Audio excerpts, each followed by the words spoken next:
C'est une histoire qui s'est déroulée il y a très longtemps. Une histoire d'enfants esclaves. Caliderson est un enfant esclave vendu au marché des esclaves un jour. Avec d'autres enfants, avec d'autres esclaves. Et puis, c'est la fuite. La fuite de tous ces enfants esclaves, dans la forêt et dans les montagnes.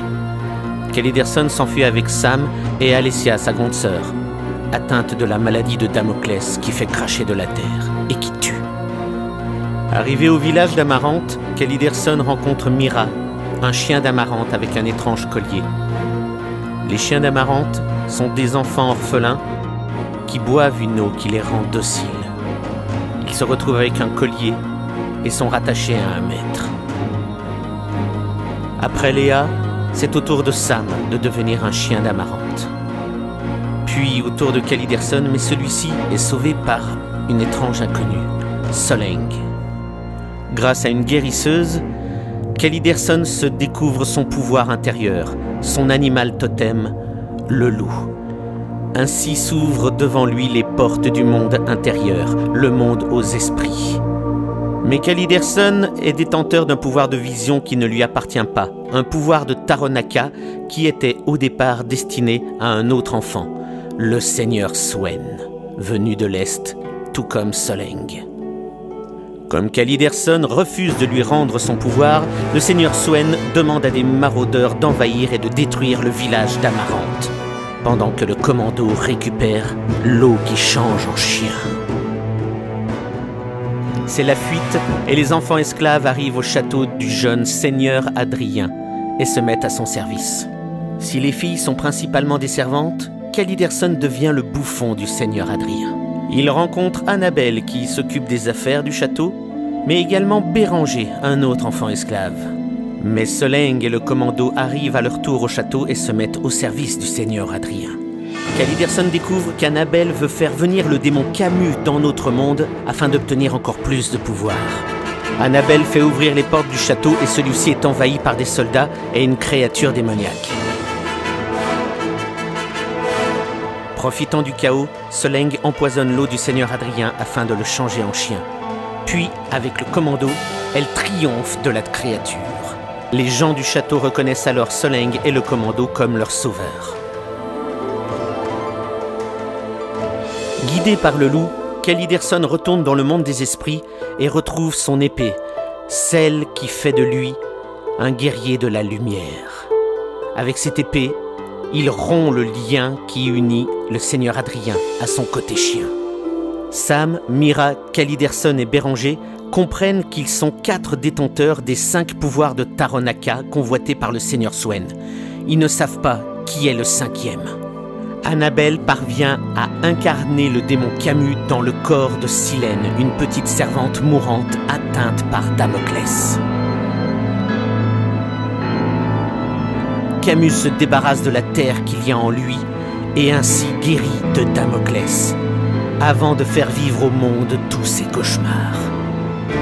À l'aide de Soleng, Caliderson, Sam, Mira et Béranger unissent les 5 pouvoirs de Taronaka sans connaître le 5e détenteur. Caliderson reçoit tous ses pouvoirs malgré les avertissements du loup et parvient à combattre le démon Camus.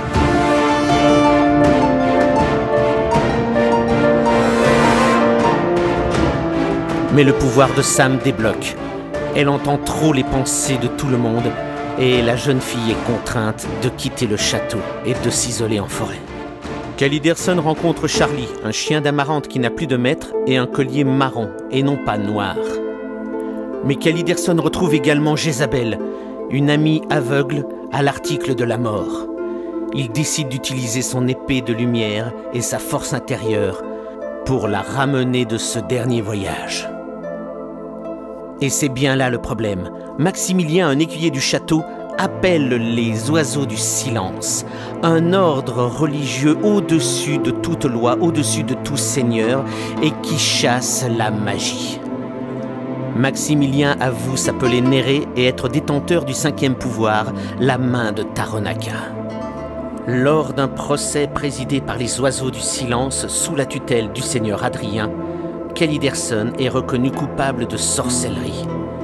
Il réussit à s'évader grâce à l'aide de Béranger. Mais très vite, c'est le seigneur Adrien qui est forcé de quitter le pouvoir au bénéfice des oiseaux du silence qui s'en emparent. La chasse continue dans la cité de Forenard. Néré utilise 1000 ruses pour retrouver Caliderson, et quand il y parvient, ce dernier laisse exploser le loup intérieur qui est en lui.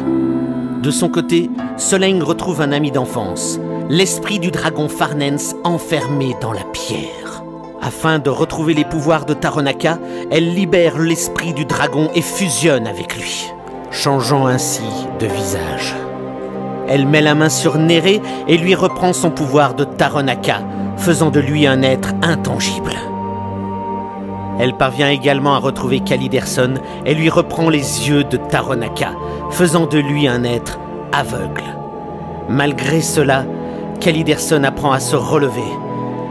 Et comme il est le seul à entendre Néré, il l'utilise pour pouvoir sauver les enfants esclaves d'une bourgeoisie qui faisait revivre les jeux du cirque.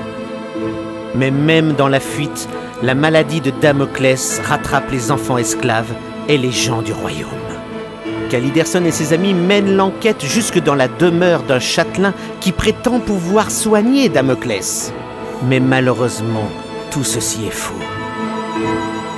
Comme si tout cela ne suffisait pas, les sociétés secrètes pullulent. Celle des gardiens du royaume traque Caliderson, car il est considéré comme un danger pour le royaume depuis qu'il a sauvé Jézabel de la mort. Mais finalement, l'étrange gardienne du royaume, Ashka, s'en prend à Néré et finit par enfermer son esprit dans la pierre. Désireux de ne pas en rester là, les gardiens du royaume attirent les esprits des enfants dont le pouvoir devient trop grand dans leur antre, afin de les enfermer à leur tour dans la pierre. Mais les enfants résistent, et Caliderson utilise son pouvoir intérieur pour retrouver l'esprit de Néré. Il ramène ensuite tous les esprits prisonniers ainsi que celui d'Annabelle vers le monde réel. Décidé à reprendre son trône aux oiseaux du silence, le seigneur Adrien lance une attaque. Mais Caliderson et ses amis comprennent qu'ils ont remonté le temps et que la journée va se terminer tragiquement. Ils décident donc de faire face à Ashka, sous l'œil d'Arnaud, un autre guerrier de la lumière, et permettent ainsi d'éviter la mort de Ranamir, celle du seigneur Adrien, et déjouent le piège du joueur de flûte qui manipule les enfants. Finalement, les oiseaux du silence acceptent de rendre le pouvoir à Adrien et à Annabelle. Mais en fait, cette dernière a remplacé Adrien par un imposteur. Caliderson finit par retrouver le seigneur Adrien et le sauve lui et Soleng d'une joute organisée par Angéline, la petite amie de Néré, que celui-ci ne semble pas reconnaître depuis son voyage dans la pierre. Devant l'étendue des capacités des enfants esclaves, Isabeau se sent impuissante et décide de se prouver à elle-même sa vraie valeur en allant tuer Soleng. Pour empêcher Isabeau de faire une bêtise, Caliderson entraîne ses amis dans l'autre monde et ensemble ils projettent leurs esprits vers Isabeau. Ils inaugurent ainsi la première plongée à plusieurs. Finalement, Soleng triomphe d'Isabeau et lui fait boire de l'eau qui change en chien d'amarante. Isabeau devient alors le chien de guerre au collier blanc. Une créature très rare qui ne peut être maîtrisée que par le chasseur. Celui-ci, pour arriver à ses fins, prend une petite fille en otage, Milona. Caliderson et ses amis se trompent et tombent sur son frère, Milo. Les deux enfants se connectent l'un à l'autre au moment où Isabeau tire une flèche sur Milona. Milo prend la blessure et est secouru par Caliderson et ses amis. Moana, Alix, Anaïs et Caillou décident, avec l'aide de Béranger devenu gardien du royaume, d'enfermer à nouveau le chasseur dans sa prison. De son côté, Caliderson fait face à Soleng. Il déclenche l'opération Lumière. Le royaume entier se met à chanter une chanson afin d'augmenter les vibrations et d'envoyer à Caliderson toute la lumière nécessaire. Grâce à ça, Caliderson sauve Néré et le rend à nouveau tangible et visible de tous. Il permet également à Soleng de faire face à elle-même et de relâcher une partie nuisible du dragon. Milo, Milona et Caliderson sont soignés par Madeleine dans la demeure de la veuve Dampierre. Très vite, les enfants esclaves sont recrutés par Annabelle, dont la présence divise. Dagobert partage ses connaissances avec Madame Dampierre, Alix devient le nouveau bouffon, Charlie devient une servante afin d'échapper à Annabelle, tout comme Néré, et Antoine tient compagnie à Caliderson. Un matin, on trouve Milo et Milona morts dans la cour, et les circonstances de leur mort restent indéterminées. Mais très vite, la demeure s'enflamme et on accuse Alix de les avoir tués. Caliderson essaye de prendre sa défense, mais Madeleine découvre qu'il n'est plus aveugle en fait. Et enfin, Caliderson comprend que Antoine n'est pas du tout le petit garçon qu'il pensait. Désorienté, Caliderson perd pied et découvre que dans un de ses souvenirs, son visage a changé. Son pouvoir de vision de Taronaka revient et lui fait comprendre que Soleng était là près de lui, dans la demeure d'Empierre, mais également que Isabeau s'apprête à changer en chien toute la cité de Forrenard. Une fois de plus, Caliderson et les enfants esclaves interviennent et évitent le pire, alors que soudain, du ciel, quelque chose tombe. L'inexplicable, l'inconnu, quelque chose ou quelqu'un.